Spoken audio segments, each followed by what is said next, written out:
우리는 지난주부터 상반기에 이어서 하반기 신약탐구 이 시간을 갖고 있습니다. 그리고 지난주에 저희가 이제 바울의 전도 여행부터 갈라디아서까지 내용을 개략적으로 살펴보았는데요. 이전까지의 내용을 한번 세 가지 꼭지로 정리를 해보자면 이렇게 이야기할 수가 있습니다. 먼저 바울이 1차 전도 여행을 마치게 되었습니다. 오늘 나눠드린 유인물 첫 번째 페이지를 보시면 알 수 있습니다. 구브로 섬과 비시디아 안디옥 그리고 이고니온 루스드라 지역을 바울은 다녔고 그곳에서 하나님 나라의 복음을 전했고 많은 사람들이 하나님께로 돌아오며 교회가 세워지는 그런 사역들이 이제 이루어지게 되었습니다. 대표적인 사건이 이제 바울의 이름이 사울에서 바울로 바뀌었던 사건이 있었고요. 그리고 그와 함께 수행비서로 따라다녔던 마가 요한이 그만 못 견디고 이 바울과 바나바를 버려두고 떠나는 그런 일도 이제 있었습니다. 생각지도 않았던 일이 무엇이었냐면 이방에 있는 유대인들이 복음을 받아들인 것이 아니라 오히려 이방인들이 이 복음을 기뻐하였고 많은 이방인들이 그리스도인으로 돌아오게 되는 그런 일들이 생겨나게 된 겁니다. 모든 1차 전도여행의 사역을 마치고 자신을 파송한 안디옥 교회를 와서 바울과 바나바는 그런 일들에 대해서 보고를 하였습니다. 그리고 그렇게 하나님의 일하심에 대해서 사람들은 많이 놀랐고 이 내용을 고스란히 어디에다 전달했냐면 예루살렘 교회로 전했습니다. 예루살렘 교회에서는 이방인들의 복음을 듣고 많은 사람들이 그리스도로 돌아왔고 교회가 생겼다는 소식을 들은 다음에 큰 논란이 생기기 시작하였습니다. 그것은 무엇이었냐면 이 이방인들이 그리스도인이 되기는 했는데 이들에게 과연 하나님이 이스라엘 백성들에게 허락하신 율법에 대해서 어디까지 지켜야 하는가에 대한 결정을 가지고 서로의 어떤 갑론을박의 논란이 있었던 겁니다. 어떤 사람들은 할례를 행해야 된다, 할례를 행하지 않으면 이 사람들에게 구원이 있을 수 없다라고 극단적으로 이야기하는 사람들이 있었고, 이 안건에 대해서 정확하게 매듭을 짓기 위해서 예루살렘에서는 공회가 열리게 됩니다.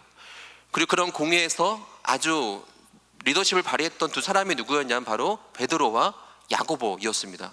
이 두 사람은 이들에게 이방인에게 유대인과 같은 굴레를 씌우지 말라고 이야기를 하면서 이들이 지켜야 할 새로운 규범에 대해서 네 가지를 정합니다. 첫 번째는 뭐냐면 우상 숭배였고, 두 번째는 음행, 세 번째는 목매어 죽은 것을 먹지 않는 것과 피를 가까이지 않는 것. 이 네 가지의 규범만은 이방인들에게 우리가 이렇게 지키도록 권면하자라고 정하였고, 그러한 결정으로 인하여서 이방 그리스도인들은 자유함을 얻게 되었고, 이러한 결정들이 이방 교회가 더욱더 성장하는 데 있어서 동력이 되었다라고 성경은 우리에게 알려주고 있습니다. 그리고 바울은 1차 전도여행 때 자신이 세웠던 교회를 더욱더 든든하게 하기 위해서 갈라디아서를 기록해서 갈라디아 지방에 편지를 보냅니다.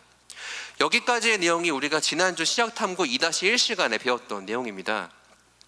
사실은 이제까지의 배웠던 이야기를 정리하는 것은 두 번째 시간까지만 가능합니다. 아마 다음 주 시간부터는 정리하는 게 쉽지는 않을 것 같거든요. 그래서 이번 주까지만 아마 되지 않을까 싶고요. 오늘은 저희가 갈라디아서를 이어서 어떤 성경을 살펴볼 거냐면요, 야고보서를 살펴보고자 합니다. 근데 이런 질문이 나올 수 있을 것 같습니다. 보통 야고보서는 신약 성경에서도 앞쪽이 아니라 굉장히 뒤쪽에 배치가 되어 있거든요. 근데 바울의 1차 전도여행이 끝나고 갈라디아서를 봤다라면 보통 이제 성경적인 상식이 풍부하신 분들은 이제 로마서 순서로 넘어가야 되지 않나 생각하기가 쉬운데, 갑자기 오늘 우리가 무엇을 배우냐면 야고보서를 이제 배우게 된다는 겁니다. 그렇다면 도대체 왜 이 시점에 1차 전도여행이 끝난 시점에 우리가 야고보서를 배우게 되는가에 대해서 어떻게 한번 살펴보려고 하는데요. 그거는 야고보 저자와 그리고 저작 연도를 살펴보면 그 해답을 우리가 얻을 수가 있습니다. 먼저 야고보서를 쓴 사람은 누구일까요? 네, 보통 정답은 제목에 있죠. 야고보가 썼습니다.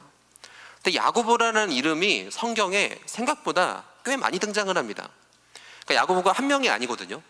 특히 신약 성경에 등장하는 야고보는 좀 이렇게 주되게 주목받는 세 명의 인물을 들 수가 있는데, 첫 번째가 누구냐면 예수님의 제자였던 세베대의 아들 야고보입니다. 근데 예수님의 제자인 세베대의 아들 야고보가 이 야고보서를 썼나라고 생각하기엔 약간 무리가 있습니다. 왜냐하면 예수님의 제자인 세베대의 아들 야고보는 주후 44년에 헤롯 아그리빠 1세에 의해서 이제 순교를 당하게 됩니다.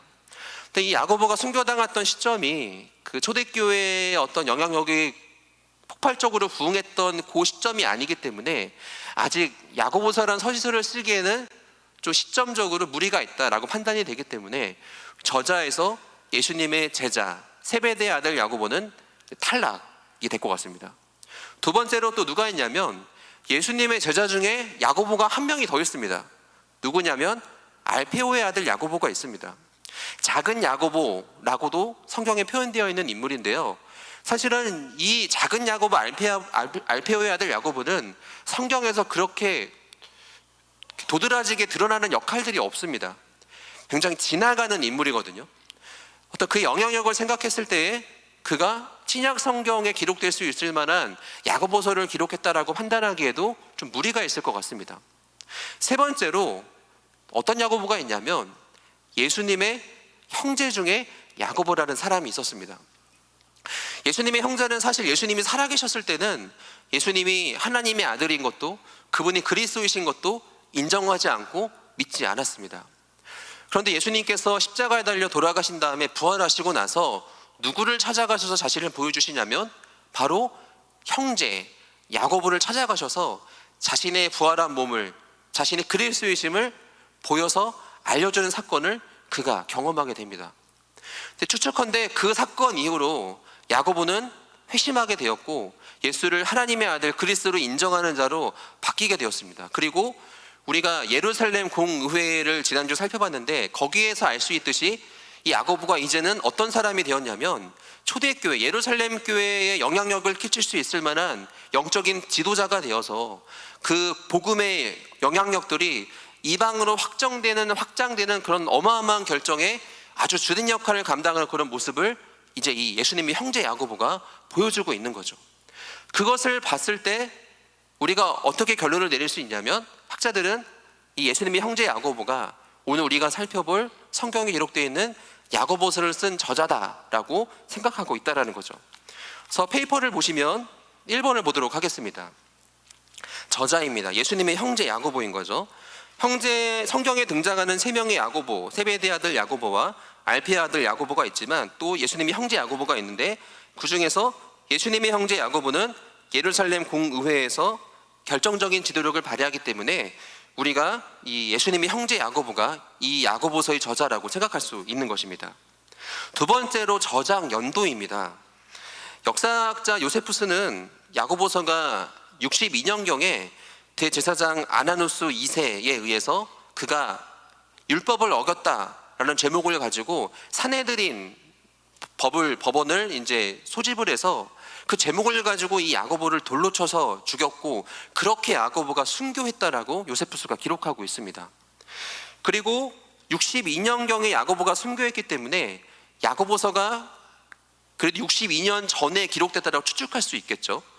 그리고 우리가 1장 1절을 보시면 야고보서가 처음 시작할 때 무엇을 우리에게 보여주고 있냐면 야고보서를 쓴 발신자가 누구이고 이 야고보서를 받는 수신자가 누구인지를 소개하고 있습니다.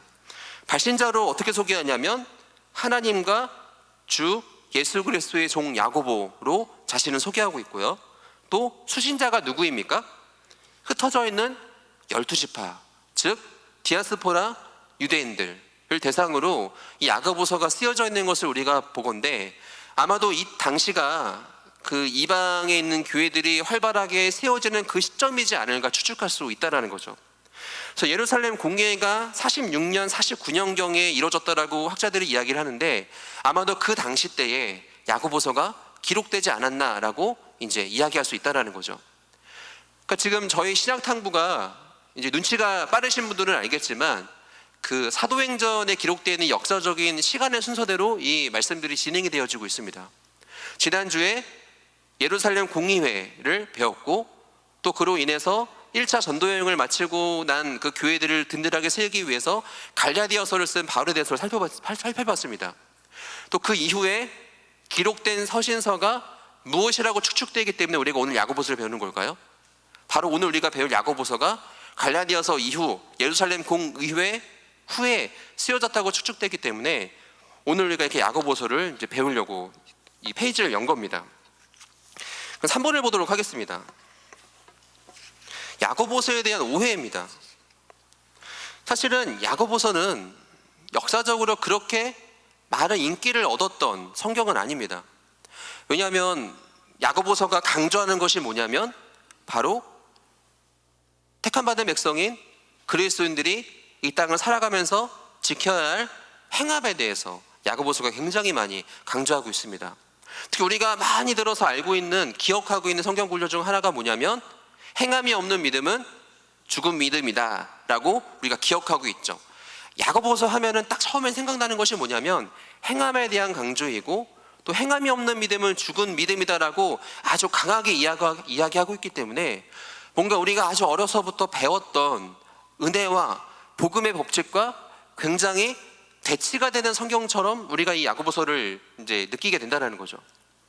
바울이 이야기했던 복음의 핵심적인 메시지는 무엇이냐면 구원이란 행함으로 이루어지는 것이 아니라 그리스도를 믿는 믿음으로 우리에게 주어지게 된다라고 바울이 이야기를 했고, 그것을 변론하는 대표적인 말씀이 로마서 1장 17절 말씀인 오직 의인은 믿음으로 말미암아 살리라 라는 말씀을 바울이 인용을 하면서 우리의 구원이 우리의 행함으로 이루어지는 것이 아니라 그리스도를 믿는 믿음으로 이루어진다라고 바울은 선언하고 있습니다. 그리고 이것이 바로 은혜의 복음이라고 우리는 배워왔죠. 근데 야고보서는 갑자기 다른 이야기를 하는 겁니다. 행함이 없는 믿음, 죽은 믿음이라고 선언해버리고 있는 거죠. 그러니까 마치 야고보서를 느끼기에 이 바울이 말하는 복음과 야고보가 말하는 어떤 구원이 굉장히 서로 다른 지점을 이야기하고 있는 것처럼 들려지기 때문에 우리는 굉장히 야고보서를 이질감 있게 받아들인다는 것입니다. 그리고 행함을 강조하는 이 이야기, 우리의 삶을 강조하는 이 야고보서의 이야기는 그래서 우리 마음 가운데 굉장히 불편하게 다가옵니다. 우리는 은혜의 복음, 믿음으로 인해 하나님의 국률하심으로 값없이 주어지는 그 은혜의 복음을 굉장히 좋아하고 그것이 바로 옳다라고 마음 가운데 여기고 있었는데, 이제 야고보서는 전혀 다른 이야기를 하고 있기 때문에 야고보서가 굉장히 저희에게 불편하게 다가온다는 거죠. 그렇다면 야고보서는 정말 바울과 전혀 다른 이야기를 하고 있는 것인가? 성경에서 계속 이야기하고 있는 그 복음에 대한 이야기를 벗어난 그런 메시지를 야고보서가 이야기하고 있는 것일까? 사실은 그렇지 않다라는 것입니다.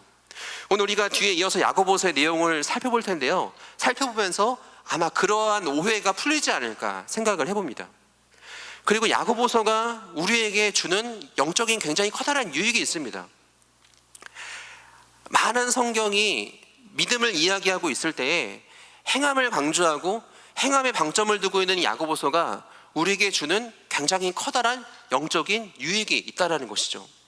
그것은 무엇이냐면 우리로 하여금 많이 듣는 은혜의 법, 은혜의 구원으로 인해서 때로는 인간이 갖고 있는 어떤 죄성 때문에 우리가 행함을 소홀히 여길 수 있는 그런 연약한 모습들이 우리 가운데 있는데, 그때 우리의 상황, 우리의 상태를 주의 환기를 시키며 우리의 믿음이 단순히 행함이 없는 죽은 믿음이 아니라 행함과 또한 믿음의 균형을 잘 이룰 수 있는 그런 길로 우리를 인도하는 아주 커다란 영적인 유익이 야고보서 안에 있다는 것입니다. 제가 얼마 전에 TV를 보다가 채널을 돌리다가 KBS 조이라는 채널에서 방영되는 프로그램 중에 하나인 무엇이든 물어보살이라는 프로그램을 우연치 않게 보게 되었습니다. 혹시 무엇이든 물어보살이라는 프로그램을 보신 분 계십니까? 이게 그렇게 주목받는 프로그램은 아니거든요. 앞에 계신 집사님 한 분은 웃으시는 거 보니까 보신 것 같습니다. 이게 제목을 들어보면 굉장히 좀 성경적이지 않은 것 같죠. 물어보살이지 않습니까? 서장훈 씨하고 이수근 씨 두 사람이 이제 메인 MC로 등장을 하는 그런 프로그램인데요. 이제 그 사람이 어떤 목장을 입고 있냐면 이제 그 점을 치는 그런 점장이 옷을 두 사람이 이제 입고 있습니다.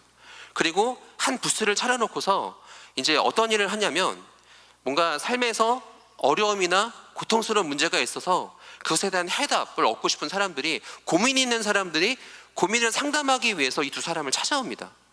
그러면 이 두 사람이 아주 재치 있게 이야기를 하면서 고민도 들어주고 그것에 대한 어떤 해답을 제시해주는 그런 내용을 이제 이 프로그램이 담고 있습니다. 그러니까 이게 막 점치거나 그런 내용이 아니니까 오해하지 마시기를 바랍니다.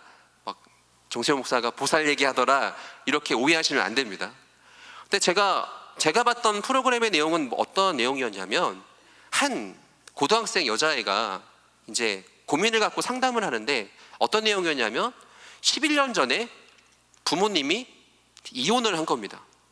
그리고 그로 이혼한 부모님으로 인해서 이 아이는 굉장히 큰 방황을 하게 되었고, 지금도 그걸로 고통스러운 상황 가운데 있고, 빨리 우리 부모님이 이제는 마음을 좀 바꿔서 이 두 분이 결합하기를 그런 바라는 그런 상담의 내용을 이제 서장훈 씨와 이수근 씨에게 하는 내용을 보게 되었습니다.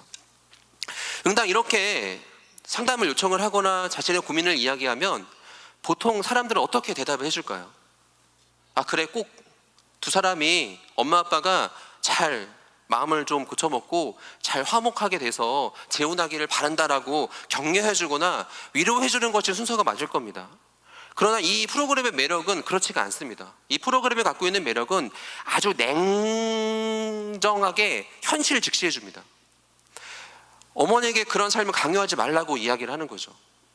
아버지와 어머니의 인생은 따로 있고 너의 인생은 따로 있는 거다. 어머니가 재혼을 하거나 아버지가 재혼하는 결정도 너로 인해서 결정되는 것이 아니라 두 분이 결정할 문제고, 지금 너가 소중히 여겨야 할 것은 부모님의 삶이 아니라 너의 삶이다. 이제는 너의 삶을 좀 챙기고 너의 삶을 좀 소중히 여겼으면 좋겠다라고 아주 지극히 현실적인 조언을 이 두 사람이 해줍니다.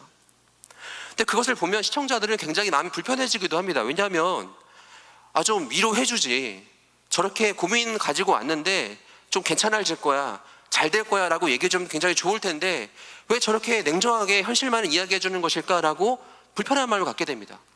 근데 그럼에도 불구하고 그 프로그램을 보면서 고개가 끄덕일 수밖에 없는 건, 때로는 어떤 사람에게는 냉정한 현실을 조언해주는 것이 그 사람의 인생에서 가장 좋은 길을 선택하는 데 가장 큰 도움이 된다는 거죠.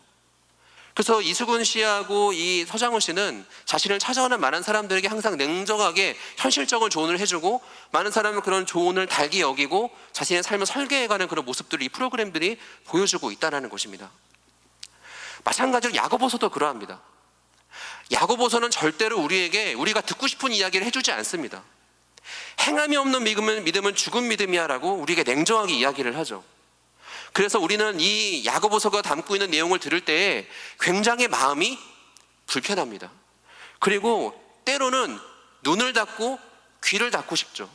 그저 은혜로 주어지는 그렇게 아름답고 멋진 그런 복음의 메시지만을 듣기를 바라고, 왠지 이 야고보서는 성경에서 덮어버리고 싶은 그런 마음의 불편함들이 우리 가운데 있다는 거죠.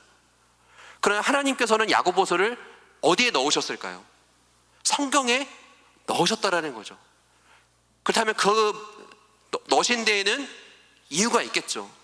이 야고보서의 내용이 우리에게 불편하다 하더라도 이 내용이 우리의 신앙에 아주 커다란 유익이 되기 때문에 이 말씀을 주셨다는 거죠.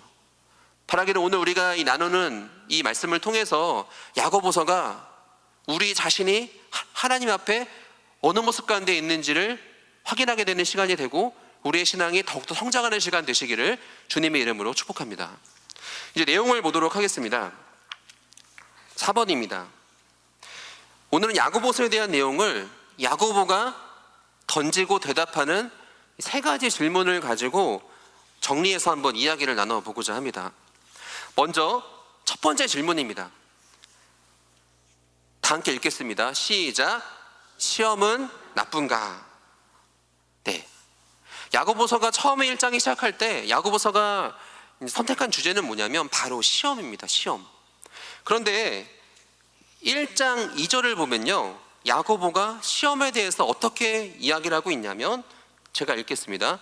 내 형제들아, 너희가 여러 가지 시험을 당하거든 온전히 어떻게 하라고 말할까요? 기쁘게 여기라 라고 이야기를 하고 있다는 거죠. 당시 이 편지를 받고 있었던 수신자들에게는 이 야고보가 처음에 던지는 이 1장 2절의 말씀은 굉장히 충격적인 이야기였습니다. 왜냐하면 이 세상을 살아가는 그 누구도 시험 당하는 것을 좋아하는 사람이 있을까요? 없을까요? 없다라는 거죠. 그리고 지금 야고보서를 받는 이 디아스포라 유대인들은 유대교로서의 갖고 있던 정체성을 버리고 자신이 갖고 있던 모든 기득권들을 포기한 채 그리스도인으로 개종한 사람들입니다.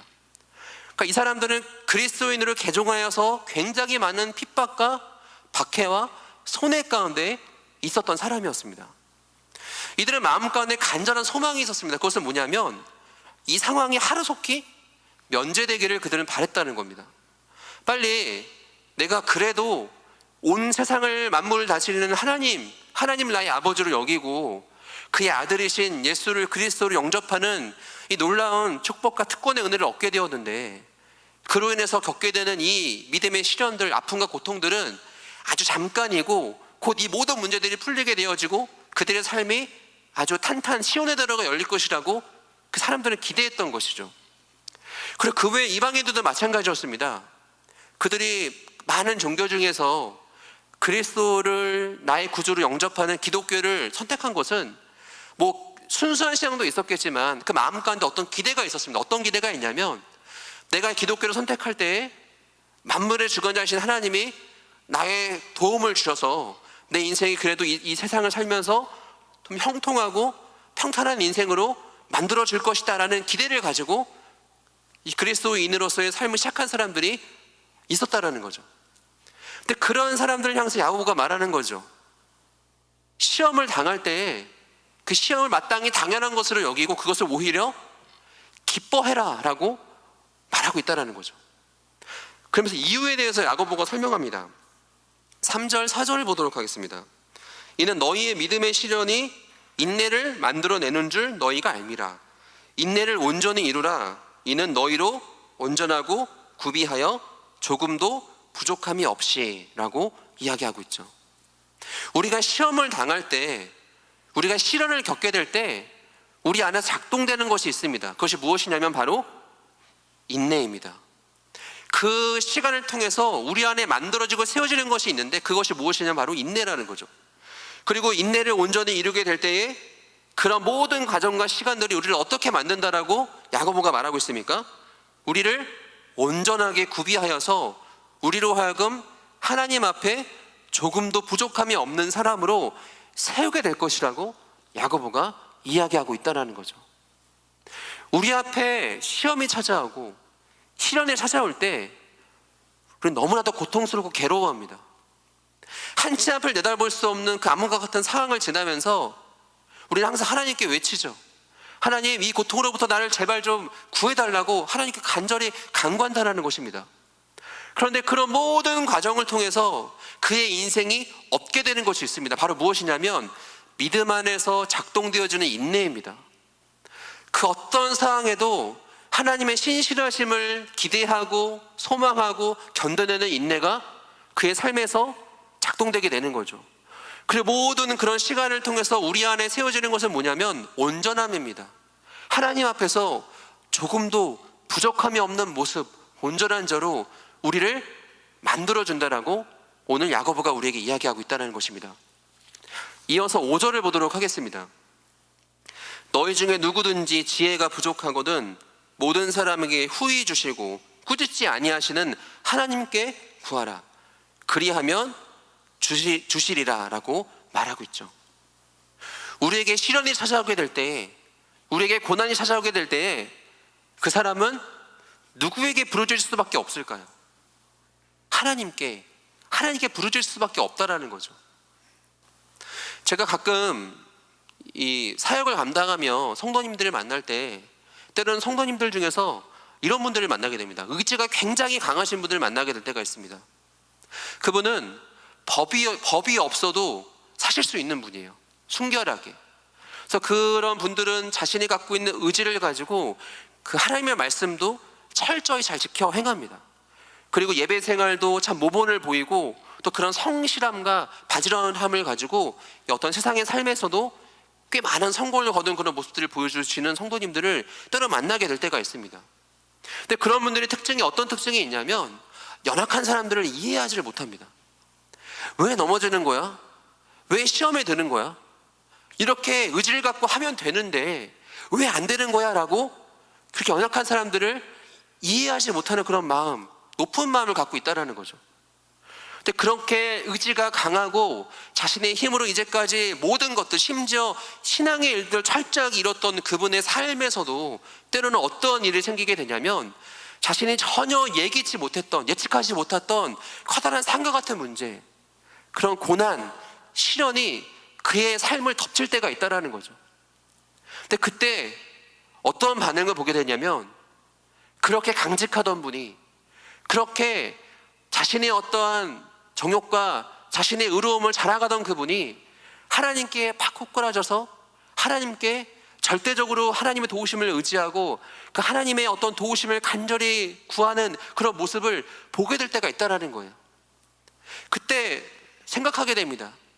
저분에게 만약에 시련이 없었더라면, 저분에게 만약에 아픔과 고난이 없었더라면 저분이 정말 하나님께 간절히 나와서 부르짖고 또한 그렇게 부르짖음으로 인해서 경험되는 하나님을 만날 수 있었을까에 대한 생각을 하게 된다는 거죠. 이것은 우리도 마찬가지입니다. 우리가 인생 가운데 때로는 시련과 고통과 어려운 순간들을 만나게 될 때가 있다는 것입니다. 그런데 하나님의 사람들은 그때 반응하는 방식이 있습니다. 어떻게 반응하냐면 누구든지 지혜가 부족하면 모든 사람에게 후히 주시고 꾸짖지 아니하는 누구에게 나아가게 됩니까? 하나님께 나아가게 됩니다. 그리고 하나님을 붙잡는 거죠. 하나님을 의지하는 거죠. 그리고 또 어떻게 되냐면 그로 인해서 살아계신 하나님을 경험하게 된다는 거죠. 왜냐하면 하나님은 우리가 간절히 부르짖을 때에, 하나님을 간절히 찾을 때에 우리를 꾸짖지 아니하시고 후히 주시고 그리고 만나주시는 그러한 하나님이기 때문입니다. 그래서 야고보는 말하는 겁니다. 너의 삶에 시련이 있을 때에, 아픔이 있을 때에 그저 낭망하고 절망하지만 말고 기뻐해라라는 거죠. 왜냐하면 하나님의 그 시간을 사용할 것이기 때문입니다. 그 시간을 하나님의 얼굴을 드러내는 시간으로, 하나님의 영광을 드러내는 시간으로 사용하실 것이기 때문에, 그 시간을 바꿔주실 것이기 때문에 그 상황을 만나게 될 때에 오히려 기뻐해라라고 우리에게 권면하고 있다는 것입니다. 또 우리가 여기서 한 가지 더 질문해 볼 수 있는 것이 뭐냐면, 그렇다면 시험이 과연 어디에서 오는가에 대한 질문입니다. 그렇다면 시험이 우리에게 유익이라면 이 시험을 허락하시는 것은 하나님인가에 대한 질문을 하게 되는 거죠. 그러나 야고보는 그렇지 않다라고 말합니다. 우리가 겪게 되는 시련과 시험의 원인은 뭐냐면 바로 우리 안에 있는 욕망 때문입니다. 우리 안에 있는 욕심 때문이라고 야고보는 말합니다. 이 욕심이 장성하여서 죄를 낳고, 죄가 결국은 무엇을 낳게 된다고 말하냐면 사망을 낳게 된다라고, 죽음을 낳게 된다라고 우리에게 말하고 있다는 거죠. 여기서 야고보서 1장 2절하고 12절에 등장하는 시험이란 단어가 헬라어로 페라이모스라는 단어입니다. 그런데 그 NRSV 번역 성경은 아주 흥미롭게도 이 성경을 어떻게 번역하냐면 2절에서 나오는 시험은 시련, 즉 영어로 trials로 번역을 하였고 12절에 나오는 이 페라이모스라는 단어를 어떻게 번역했냐면 temptation, 즉 유혹으로 번역했다는 거죠. 즉 우리가 얻게 되는 어떠한 이 페라이모스는 우리가 갖고 있는, 우리 안에 있는 욕망과 정욕으로부터 시작되게 되는데, 이 다음이 문제인 거죠. 우리 안에 욕망이 우리로 하여금 시험이라는 문제를 이제 일으키게 만들었을 때, 그때 이것에 반응하는 우리 자세가 중요하다라는 거죠. 어떤 사람은 이것을 하나님이 주신 시간으로 여기고 기뻐함으로 감당하여서 믿음의 시련으로 바꿔내어 그의 믿음이 온전하게 구비되는 방향으로 갈 수도 있고, 어떤 사람은 어떻습니까? 이것에 그저 자신의 죄와 욕망과 사망에 이끌려서 그저 이것을 사단이 주는 유혹으로 만들어버려서 사망의 어떠한 패망의 길로 갈 수도 있다는 거죠. 그러니까 굉장히 우리에게 중요한 선택의 기로에 놓이게 된다는 거죠. 우리에게 시련, 페라이모스라는 시험의 순간에 찾아왔을 때 그것을 어떻게 반응하느냐에 따라서 어떤 사람은 하나님이 보시는 더욱더 아름다운 모습으로 세워질 수도 있고, 어떤 사람은 어떻습니까? 죄와 사망과 욕망의 길 가운데에 멸망할 수 있다라고 야고보는 우리에게 경고하고 있다는 것입니다. 오늘 이곳에 나온 성도님들은 어떻습니까? 혹시 여러분의 삶에서 혹시 지금 이렇게 야고보가 말하는 페라이모스와 같은 상황, 시련과 시험의 상황 가운데 고통스럽고 아파하시는 분들이 계십니까? 바라기는 그런 시간을 통해서 오히려 하나님께 더욱더 가까이 나오고 더욱더 하나님을 매달리고 하나님을 간절히 찾아서 그런 시간들이 우리를 멸망하는 길로 인도하는 것이 아니라 더욱더 하나님을 만나고 우리 안에 믿음이 온전하게 이루어져서 하나님 앞에 부족함 없는 자를 세워주는 그런 귀한 시간으로 나아가기를 주님의 이름으로 축복합니다. 두 번째입니다. 두 번째 질문은 무엇이냐면, 믿음과 행함은 구별되는가? 라는 질문을 야고보가 우리에게 던져주고 있습니다. 우리가 흔히 믿음이라는 것을 처음 갖게 될 때 우리가 어떤 방식으로 믿음을 얻게 되냐면, 듣고 인지적인 방법을 통해서 우리가 이 믿음을 수용하고 납득하게 됩니다. 왜냐하면 사람은 이성을 갖고 있는 존재고 우리는 사고와 생각과 사유를 통해서 판단할 수 있는 존재이기 때문입니다. 예를 들어서 동물에게 믿음이 무엇인지를 이해했냐라고 물어보면 반드시 동물은 그것을 이해할 수 없을 것입니다. 그러나 사람은 다른 존재라는 거죠. 그런데 야고보는 여기서 한 걸음을 더 나아갑니다. 우리가 갖게 되는, 하나님이 우리에게 작동되기를 원하는 믿음은 단순히 듣고 깨달음으로 인해서 이해하는 영역에서 머무는 믿음이 아니라 이것이 무엇으로 드러나야 되냐면 행함으로 반드시 드러남으로 완성되어야 된다라고 야고보가 우리에게 말씀하고 있다는 거죠. 믿음이란 생각하는 동시에 행하는 것이라고 말하는 겁니다. 야고보서 1장 22절 말씀을 보도록 하겠습니다. 제가 읽어드리겠습니다. 너희는 말씀을 행하는 자가 되고 듣기만 하여 자신을 속이는 자가 되지 말라고 말하고 있다는 거죠. 야고보가 뭐라고 말하냐면 말씀을 어떻습니까? 듣기만 하여서, 행하지 않고 듣기만 하여서 자기 스스로를 속이는 자가 되지 말라고 말하고 있다는 거죠. 이것을 보아 알 수 있듯이 어떤 사람들은 내가 믿음이 있다라고 생각하는 그 지경을 어디까지 한정짓는 사람들이 있냐면, 내가 말씀을 들었어, 내가 성경 공부를 했어, 내가 그래서 하나님을 알지, 내가 하나님을 이해해, 하나님은 이러신 분이지, 하나님은 이러한 일들을 나의 삶에 행하신 분이야 라고 이해한 것, 이것으로 인하여 거기까지만 가지고 너가 너의 마음에 믿음을 가졌더라고 스스로를 속이지 말라고 우리에게 경고하고 있다라는 것이죠. 왜냐하면 하나님이 우리에게 말씀을 주신 것은, 하나님이 우리에게 말씀을 허락하신 것은 그 말씀을 통해서 하나님이 어떤 분이신지를 깨닫기 위해서 주신 것도 있지만, 그 놀라우신 하나님이 우리의 삶에 이루시는 그 일이 무엇인지를 깨닫게 하기 위해서, 이해하기 위해서 주신 것도 있지만, 또 어떤 영역이 있냐면 그 말씀을 알고 깨달았다라면 무엇을 하라고 주신 걸까요? 우리에게 주어진 삶의 자리에서 그것을 행하라고 주시기도 하셨다라는 겁니다. 그 말씀에는 반드시 어떤 영역이 포함되어 있냐면 그 말씀을 듣고 깨닫고 실천하는 영역이 있다라는 거죠. 그래서 야고보는 이어서 말합니다.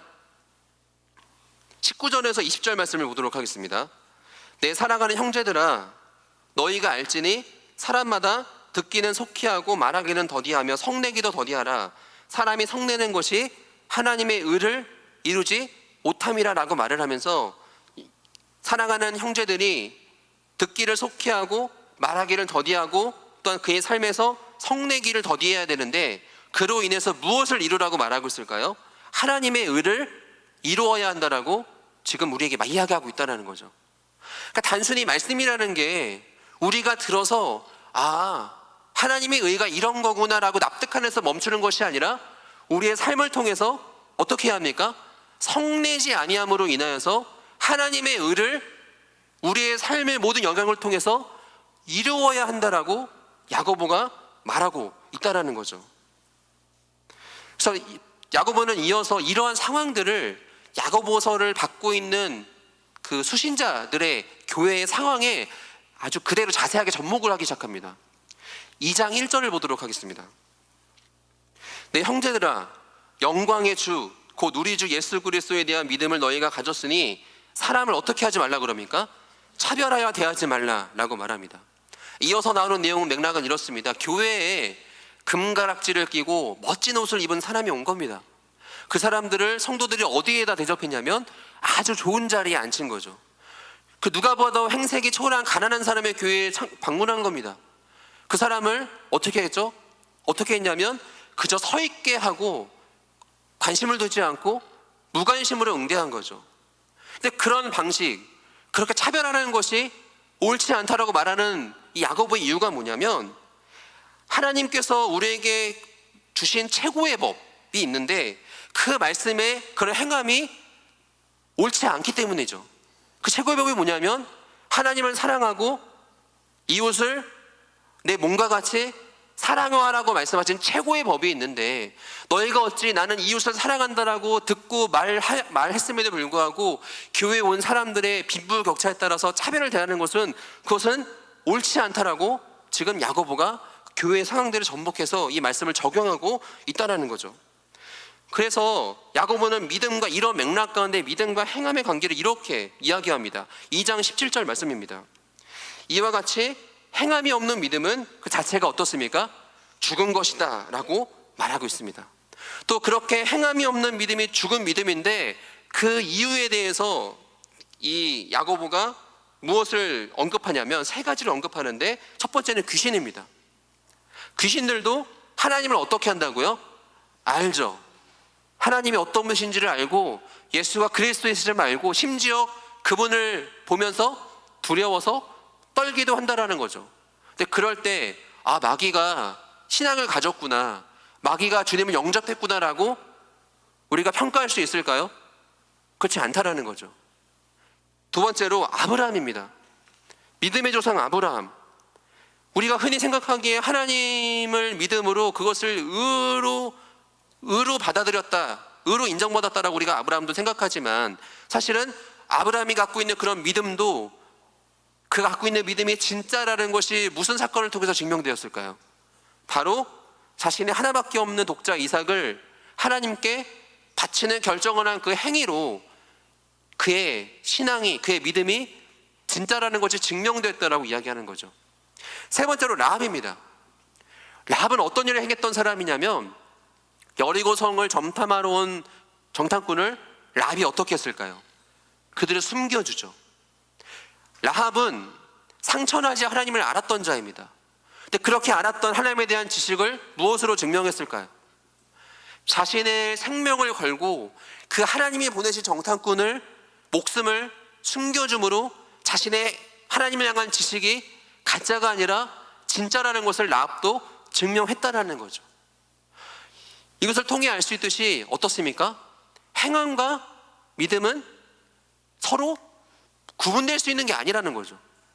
야고보가 말하는 게 이겁니다. 26절입니다. 2장 26절이죠. 다 함께 읽도록 하겠습니다. 시작. 영혼 없는 몸이 죽은 것 같이 행함이 없는 믿음은 죽은 것이니라. 영혼이 있고 몸이 있습니다. 우리의 인간의 참된 존재가 될 때는 영혼과 몸이 어떻게 될 때입니까? 함께 있을 때죠. 영혼이 없는 몸도 불가능하고 몸이 없는 영혼도 불가능하듯이 행함과 믿음의 관계도 이와 같다라는 거죠. 아브라함이 보여줬던 그런 믿음, 라합이 보여줬던 그런 믿음, 이것이 바로 온전한 믿음을 소유한 자의 삶의 모습이라는 거죠.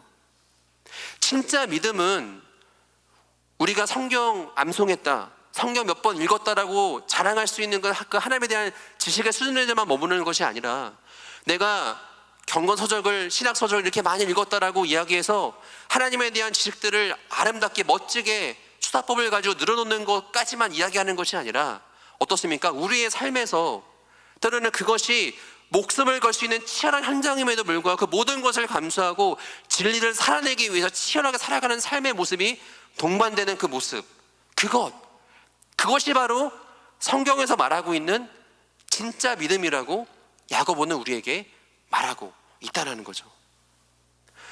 우리는 아브라함을 바라보면서 라합을 바라보면서 우리의 믿음을 점검해 볼 수 있어야 합니다.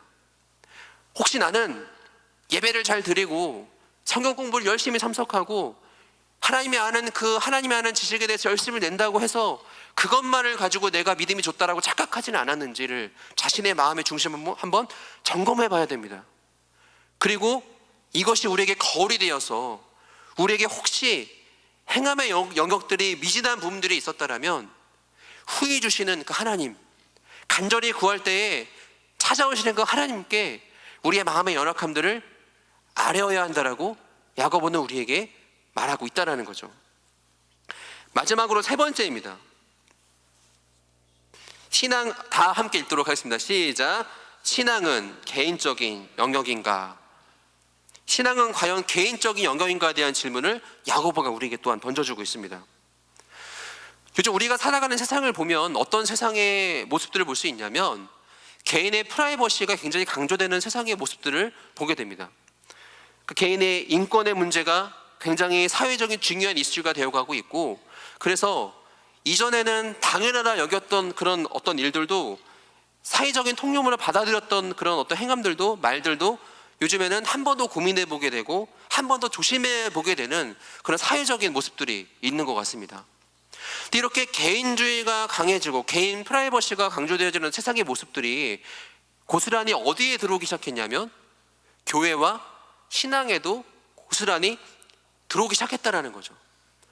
그래서 신앙을 얘기할 때도 개인적인 영역, 나의 프라이버시 영역을 강조하는 사람들을 때로는 만나게 됩니다. 제가 이제 어렸을 때, 초등학교 때 기억이 어떤 기억이 있냐면, 이제 학교를 갔다 오면 목사님이 저희 가정에 신방을 오셔서 예배를 드리는 그런 모습을 굉장히 자주 봤던 기억이 있습니다. 1년에 거의 한 3번, 4번 정도는 한번 신방을 받으셨던 것 같아요. 근데 요즘에 저희가 함께 이제 동기들, 목사들을 만나서 이런저런 이야기를 나누다 보면은 요즘에 젊은 세대를 세태가 어떤 세태가 있냐면 집으로 신방을 오는 것을 원치 않는데요. 그리고 아예 신방 자체를 거절한, 예를 들어서 뭐 커피숍이나 카페나 이런 데서 만나는 것조차도 이제 거절하고 자기가 한정 지어놓은 영역 그 안으로 뭔가 교회나 공동체나 또 신앙의 어떤 문제를 가지고 접근하는 것을 아예 차단하는 그런 사람들이 점점 늘어나고 있는 추세를 저희 친구 동역자를 통해서 듣게 되었습니다. 그것은 비단 다른 교회 문제뿐만이 아니라 우리 교회뿐만이 아니라 우리가 살아가는 현대 시대의 모습도 바로 그와 같다는 거죠. 신앙의 영역, 이 문제를 갖고서 자녀의 교육의 문제를 접근하면 굉장히 발끈합니다. 자녀 양육에 대한 문제를 접근한다거나 연애나 결혼이나 돈을 버는 문제를 다가가면 굉장히 발끈하고 화를 냅니다. 그리고 이것은 내 개인적인 영역입니다. 여기 안에 들어오지는 신앙이 여기 안에 들어오는 것, 여기까지 목사님이 개입하거나 교회가 관여하는 것은 그것은 좀 프라이버시 침해인 것 같습니다 하고 말하는 사람들이 점점 늘어난다는 거죠. 그런데 그런 신앙이 옳은가? 그런 신앙이 하나님 보시기에 과연 합당한가? 야고보는 그렇지 않다라고 이야기합니다. 왜냐하면 야고보는 신앙은 절대로 공동체를 떠나서 이루어질 수 없다라고 우리에게 경고하고 있기 때문이죠. 오늘 우리가 읽은 말씀도 그러합니다. 오늘 우리가 함께 나눴던 본문 말씀이 그 야고보 3장 13에서 18절 말씀인데, 이것이 뭐냐면 그 신앙 안에서 공동체의 삶 가운데 이루어져야 할 어떤 우리가 지켜야 할 영역들, 지켜야 할 문제들에 대해서 자세한 항목들을 야고보가 이야기하고 있는 내용을 담고 있습니다. 13에서 18절 말씀을 제가 다시 읽어드리겠습니다. 너희 중에 지혜와 총명이 있는 자가 누구냐? 그는 선행으로 말미암아 지혜의 온유함으로 그 행함을 보일지니라 라고 말합니다. 자신이 갖고 있는 지혜의 온유함을 행함으로 뭐라고 말합니까? 보이라고 말하죠. 누구에게 보여야 하는 걸까요? 공동체죠. 성도, 가족, 이 신앙의 선행을 봐야 할 대상이 전제가 되어 있는 겁니다. 그러나 너희 마음속에 독한 시기와 다툼이 있으면 자랑하지 말라. 진리를 거슬려 거짓말하지 말라. 자랑하지 않는 것, 거짓말하지 않는 것, 누가 했어야 가능한 일일까요? 대상이 있어야 가능한 거죠. 옆에 누군가 있어야 자랑도 하지 않습니까? 지금 야고보가 말하는 모든 겉면이 공동체가 전제되어 있다는 거죠. 15절입니다. 이러한 지혜는 위로부터 내려온 것이 아니요 땅 위의 것이요 정욕의 것이요 귀신의 것이니 시기와 다툼이 있는 곳에는 혼란과 모든 악한 일이 있습니다. 오직 위로부터 난 지혜는 성결하고 화평하고 관용하고 양순하며 긍휼과 선한 열매가 가득하고 평경과 거짓이 없나니 화평하게 하는 자들은 화평으로 심어 의의 열매를 거둔다라고 말을 하면서 화평도 그렇고 편견, 거짓, 그리고 그 화평으로 심어서 의의 열매를 거두는 것, 광용하고 양순하고 긍휼히 여기는 것, 이 모든 것들이 사실은 어디 안에서 이루어지는 것일까요? 교회 공동체 안에서 이루어지고 우리가 살아가는 삶의 영역 간에서 이루어지는 요소라는 거죠. 지금 야고보가 하나님의 백성으로서 우리가 말씀을 지키고 살아갈 때 그것을 혼자 지킬 수 없다라고 말을 하고 있는 거죠.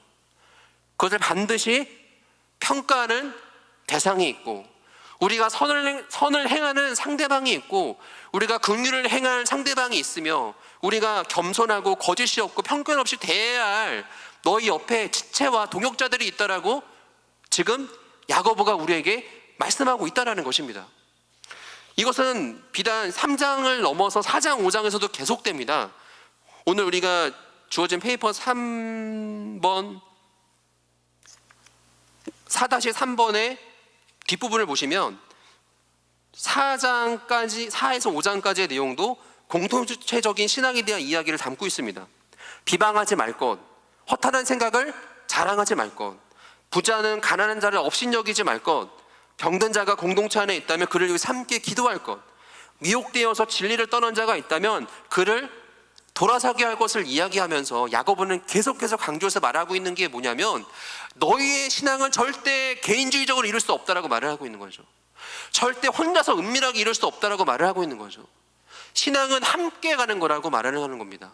함께 이루고 함께 서로를 위로하고 서로를 세우고 때로는 서로를 권면하고 훈계하면서 신앙의 일은 공동체와 함께 이루어가는 거다라고 우리에게 말씀하고 있다라는 거죠.